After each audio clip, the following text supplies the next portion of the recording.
Hafuura koo ishee dhumaa baay'ee nama gaddisiisa. Gurbaan kun Gadaa jedhama. Har'a ganama feesbuukii irratti My Last Breath yookaan hafuura koo ishee dhumaa jedhee maxxanse. Sa'aatii muraasa booda of ajjeese. Dargaggeessi jireenyarraa abdii kutatee murtoo akkanaa ofirratti fudhachuun baay'ee wanta nama gaddisiisuu fi waan nama naasisudha. Wanti akkasii deddeebi'ee mudachaa jira. Namni tokko waan kolfee suura maxxanseef qofa gammadee jiraata jechuun hin danda'amu. Dargaggeessi keenya baay'een gidiraa jireenyaarraa kan ka'e rakkoo xiinsammuu dabalatee rakkoo adda addaaf saaxilamaa jira. Abdii kutachuun baay'ee biyya keenya keessatti hammaateera.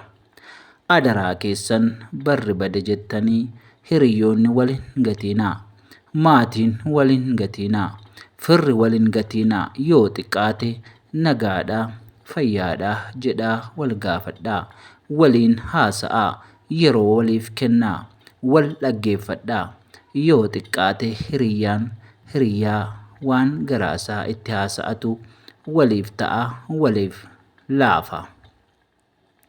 Waaqayyo nu haa gargaaru. Waaqayyo bara hamaa kana nurraa haa dabarsu. Obboleessa koo nagaan boqodhu siin jenna. Egaan hordoftoota keenya barichi dhugaadhuma dubbachuuf bara baay'ee ulfaataa fi bara baay'ee hammaataadha. Namni baay'een hojjetees jijjiiramuu waan hin dandeenyeef abdii kutannaa baay'ee keessa seenee jira. Barichi bara itti waan hojjetan hin jirree fi yoo hojjetanis immoo hiika hin qabne waan ta'eef namni kallattii garaagaraan abdii kutannaa hamaa keessa seeneera. Sababiin isaa yoo hojjetes waan tokko jijjiirama waan hin qabneef ola deemaa baay'een waan hojjetu irratti abdii muratee jira. Isumayyuu immoo namni baay'een hojiima sanas waan hojjetu waan hin qabneef namni baay'een baay'ee abdii kutannaa hamaa keessa seenee jira. Egaa namni hundumtuu hiriyaasaa, maatiisaa hundumaa haa dhaggeeffatu. Wanta inni keessa oolee haala garaagaraan haa to'atuun asumaan dhaamsa keenyadha.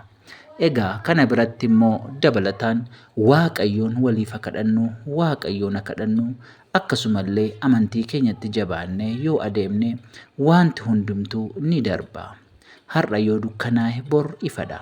Har'a yoo nutti dukkanaa'e bor ifa waan ta'eef namni kamiyyuu isa har'aa dhiisnee isa borii ilaalaa, abdii keenya isa ta'e abdii keenya isa bara baraa sana ilaalaa haa adeemnuun dhaamsa keenya, dhaamsa gonfoo miidiyaati. Egaa obboleessa keenyaan nagaan boqodhu jennaa. Namni hundumtuu bakka jirtanitti nagaan Waaqayyoo isiniif haa baay'atu. Eebbifamaa.